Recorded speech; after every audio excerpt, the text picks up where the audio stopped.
سے کم 10 دوں گا، کم سے کم کا ہے 10 دوں گا. تو پھر جب ایسا لگتا ہے کہ اب آمدنی کم ہو رہی ہے، مندی آ رہی ہے، تو میں سوچتا ہوں ذرا جلدی کچھ نکالو، اس لیے کہ 1 دوں گا تو 10 تو آ ہی جائے گا.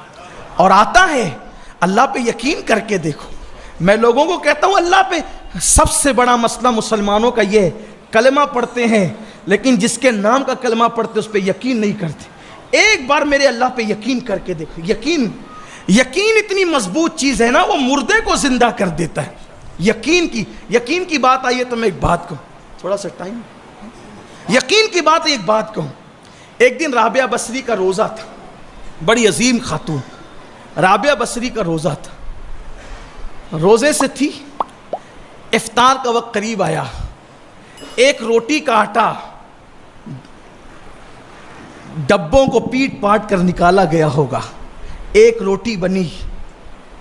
آج بہت فراوانی کا دور ہے، وہ دور بہت، جب وہ تنگی کا دور تھا، بہت لوگ مالدار نہیں تھے. وہ بھی پھر ایک بیوہ عورت جس کی کوئی آمدنی نہیں ہو، بوڑھی تھی، رات دن عبادت کرتی تھی. ایک روٹی بنی، دروازے پہ سائل آ گیا، بھکاری آ گیا، ہے کوئی اللہ کے لیے کھلانے والا، اللہ کے لیے دینے والا؟ اب ایک ہی روٹی ہے، افطار کا وقت ہے، اور افطار کا وقت کیسا ہوتا ہے آپ سب جانتے ہیں نا، ہاتھوں سے تسبیح چھوٹ چھوٹ کے گرتی ہے. مؤذن صاحب بھول تو نہیں گئے اعلان کرنے کے لیے؟ یہ حالت ہوتی ہے. اب وہ لوگ یار، جو لوگ سحری میں تری پئیں، کیا کیا پئیں، ان کا یہ حال ہوتا ہے. جو کھجور اور پانی پہ سحری کرتے ہوں گے ان کا کیا حال ہوتا ہے افطار کے وقت. لیکن آواز آئی ہے کوئی اللہ کی راہ میں دینے والا؟ کنیز سے کہا بیٹی یہ روٹی اٹھا کے دے. یہ رابعہ تھی نا، وہ رابعہ تو نہیں تھی. ولیہ یہ تھی، ولیہ وہ نہیں تھی. دل میں خسک آ گئی، دل میں کھٹک آ گئی، ایک عجیب سا کراہت کا معاملہ آ گیا. یہ کیسی بڑھیا ہے، افطار کے لیے ایک روٹی آدھی آدھی کھانی تھی، یہ بھی کہتی اٹھا کے دے دیا. لیکن ابھی غروب نہیں ہوا. ایسے میں کوئی آنے والا آیا یا کوئی کنیز آئی، بی بی میری مالکہ نے آپ کے لیے روٹیاں بھیجی ہے. تو اس سے پہلے کہ وہ روٹیاں وصول کرتی، پوچھا کتنی ہے؟ کہا 8 ہے.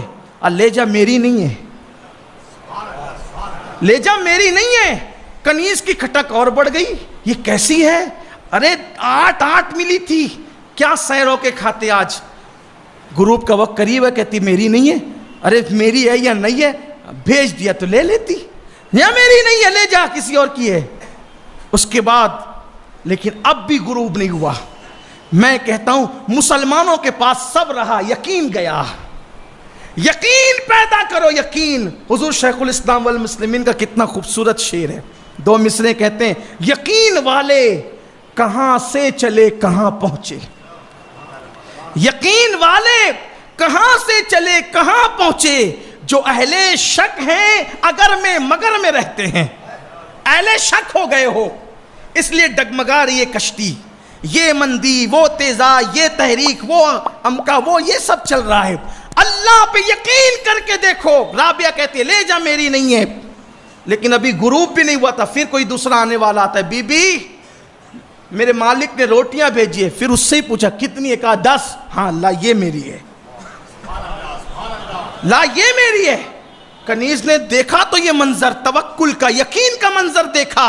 لیکن اس کے بعد کہنے لگی مائی بات سمجھ میں نہیں آئی، میں تو ڈاماڈول تھی نا، میرے یقین میں مضبوطی نہیں تھی. 1 تو نے دے دی، پھر 8 ملی، تو نے اس کو بھی واپس کیا، لیکن 10 کیسے لے لیا کہ میری ہے؟ کہا نادان، میرے اللہ کا جب وعدہ ہے کہ تو 1 دے گا تو کم سے کم میں 10 دوں گا. یہ کم سے کم ہے. جب اس کا وعدہ ہے کہ کم سے کم 10 دے گا تو 8 کیسے لے لوں؟ اس کا وعدہ ہے کہ کم سے کم 10 دے گا تو 8 کیسے لے لوں؟ تو اس لیے اس نے جب، اور یاد رکھنا پھر وہ بھی پہلے آزماتا ہے نا کہ دینے والے کا یقین کتنا پختہ ہے. سخیوں کی فہرست میں نام لکھانا چاہتا ہے یا میرے بندوں کی فہرست میں نام لکھانا چاہتا ہے؟ ریاکاری کرنا چاہتا ہے یا واقعی اللہ کی راہ میں دینا چاہتا ہے؟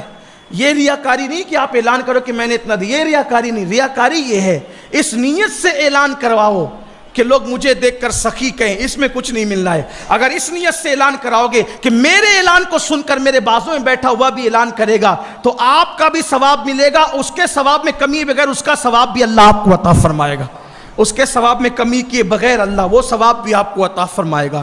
تو وہ بات میں اب اختتام پہ کر دوں جو کرنے چلا تھا. مسجد کی تعمیر بڑی عظیم چیز.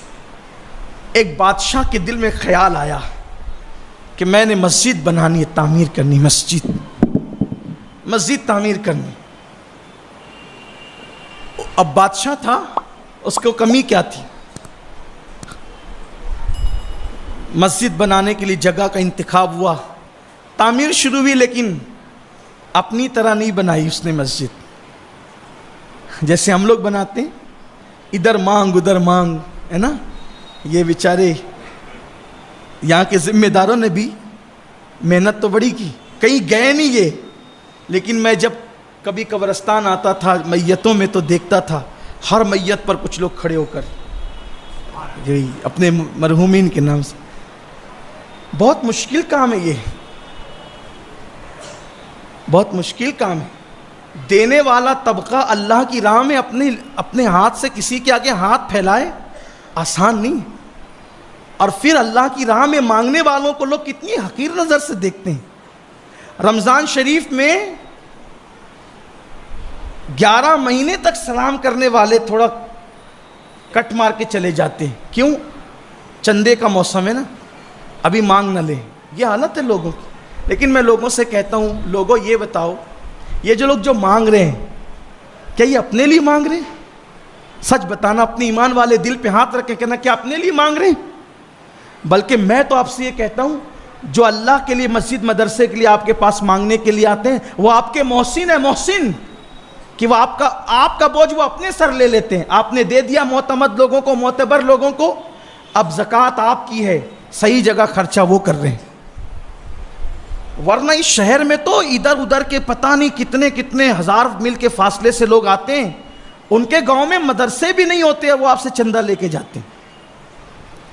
میں جاتا ہوں پورے ہندوستان میں، الحمدللہ پورے ہندوستان میں جاتا ہوں. جب یہاں پر آئے رمضان شریف میں، جن سالوں میں مدینہ منورہ جانا نہیں ہوا تو پوچھا کہاں سے آئے ہو؟ اور میں فلاں جگہ سے. اور فلاں جگہ کہاں مدرسہ ہے؟ وہاں پر ہے. میں تو وہاں آیا تھا تقریر کے لیے، کوئی مدرسہ تو ہے نہیں. تو آئے بائیں شائیں کرنے لگتے. مالیگاؤں کی عوام سے کہتا ہوں، اپنا مال اپنے شہر میں خرچہ کرو، اپنی زکوٰۃ اپنے شہر میں دو. جہاں تک آپ کی نظر نہیں پہنچتی وہاں کیوں زکوٰۃ برباد کرتے ہو، کیوں تباہ کرتے ہو؟ اور ایسی جگہ دو جہاں آپ کام ہوتا وہ اپنی آنکھوں سے دیکھ سکو. میں یہ نہیں کہتا کہ آپ صرف سنی دعوت اسلامی کو دو، یا صرف میرے مدرسے کو دو، یا ہمارے ادارے کو دو. نہ آپ ہمیں نہ دو، آپ کی مرضی. میں چندہ مانگنے نہیں کھڑا ہوں اپنے مدرسے کے لیے، اور ایسے مدرسہ میرا ہے بھی نہیں، پوری قوم کا ہے. میں نے کہا اپنی قبر میں لے جانا ہے. 60 مدارس چلتے ہیں پورے شہر کے اندر تحریک سنیدہ اسلامی کے. جامعہ چلتا ہے، 2 لڑکیوں کے مدارس چلتے ہیں. میں یہ نہیں، میں کہتا ہوں ہر سنی ادارے کو دو، ہر سنی ادارے کو دو. سارے سنی ادارے اپنے ہیں. لیکن ایک بات کہتا ہوں، تھوڑا جھانک لو، آپ کی دی ہوئی رقم صحیح جگہ پہ لگ رہی ہے کہ نہیں لگ رہی. کیونکہ آپ کی زکوٰۃ غریبوں کے لیے ہے، وہ غریبوں پر، دین پر، اسلام پر، شریعت پر خرچ ہونا چاہیے. کسی کے گھر کی زینت نہیں بننا چاہیے. آپ کی گھر کی زکوٰۃ سے کسی کے گھر کا صوفہ نہیں آنا چاہیے. یہ آپ کی ذمہ داری ہے. آپ کے گھر کی زکوٰۃ سے کسی گھر کی تجوری یا فریج نہیں آنا چاہیے. یہ آپ کی ذمہ داری ہے. اس لیے کہ زکوٰۃ آپ کسی کو بھی اٹھا کے دے دے، وہ جانے اس کا کام جانے، کام نہیں چلتا، ادا ہی نہیں ہوگی. ڈھونڈو مستحقین کو. اور رمضان شریف آنے والا، یہ بھی کہتا ہوں، کچھ لوگوں کا ذہن بنا اٹھا کے سب مدرسوں کو دو، کچھ لوگ کا ذہن بنا اٹھا کے سب رشتہ داروں کو دو. دونوں غلط ہے. میں آپ کو ایک مشورہ دیتا ہوں، اپنی زکوٰۃ کے 3 حصے کرو. یہ روشنی میں نے قربانی سے لی ہے. اپنی زکوٰۃ کے 3 حصے کر. ایک حصہ دینی مدرسوں میں دو جہاں دین کا کام ہوتا ہے، لیکن وہیں جہاں کام ہوتا ہے، یہ جہاں آرام ہوتا ہے وہاں نہیں. کچھ مدرسے واقعی مدرسے ہیں، کچھ مدرسے اسلامی ہوٹل اور ہاسٹل بن گئے ہیں، صرف کھانا اور سونا ہے، کوئی پڑھائی نہیں. وہ آپ دیکھ لیں کہاں ہے، مجھے کچھ پتہ نہیں. آپ کی آنکھیں کھلی رہنی چاہیے. اور اللہ کے گھر میں کہتا ہوں کوئی مدرسے کو ٹارگٹ نہیں کر رہا ہوں، یہ بات یاد رکھنا. میں کبھی بھی کسی کو بھی ٹارگٹ کر کے تقریر کرنے کو حرام سمجھتا ہوں، اس لیے کہ آپ نے اتنے بڑے منصب پہ مجھے کھڑا کیا، منبر رسول پہ، میں یہاں آ کے کسی کو ٹارگٹ کروں، غیبت کروں، حرام ہے. امانت ہے آپ تک پہنچا رہا ہوں، لیکن آپ کی زکوٰۃ کے ذمہ دار آپ ہیں. جھانکو کہاں کام ہو رہا ہے وہاں جاؤ. تو ایک دینی مدرسوں میں جہاں دین کا کام ہوتا ہے، ایک اپنے رشتہ داروں پر، اس لیے کہ رشتہ داروں کو زکوٰۃ دینے سے ڈبل ثواب ہے. ایک زکوٰۃ کا، ایک صلہ رحمی کا، ایک حصہ ان کو دو، اور ایک حصہ عام غریب مسلمان کو دو، تو تینوں کا بھلا ہو جائے گا. کیونکہ مدرسے یہ آپ کے چندے سے چلتے ہیں، یاد رکھنا. اور جب تک مدرسے حیات ہیں علم دین حیات ہے، اور جب تک علم حیات ہے انشاءاللہ اسلام زندہ رہے گا. اچھا امام آپ کو مدرسوں سے ملتا ہے، اس کا خیال رکھنا. خیر وہ رمضان شریف کی بات تھی، نکل آئی. عرض کر رہا تھا کہ یہ احسان کرنے والے لوگ ہم پہ، جو اللہ کی راہ میں مانگنے ہمارے پاس آتے ہیں. مدرسہ بن رہا ہے دے دو نا، مسجد بن رہی ہے دے دو نا. لوگ ان کو مکروہ نظر سے دیکھتے ہیں. یہ مکروہ لوگ نہیں ہیں، یہ آپ کو دین پہ ابھارنے والے لوگ ہیں، ورنہ یہ اپنے لیے نہیں مانگ رہے. اور میں اپنے ساتھیوں سے کہتا ہوں اپنے لیے مانگنے میں شرم ہونی چاہیے. اللہ کے دین کے لیے اگر اعلان کرنا ہو تو یہ میرے مصطفیٰ کریم کی سنت ہے.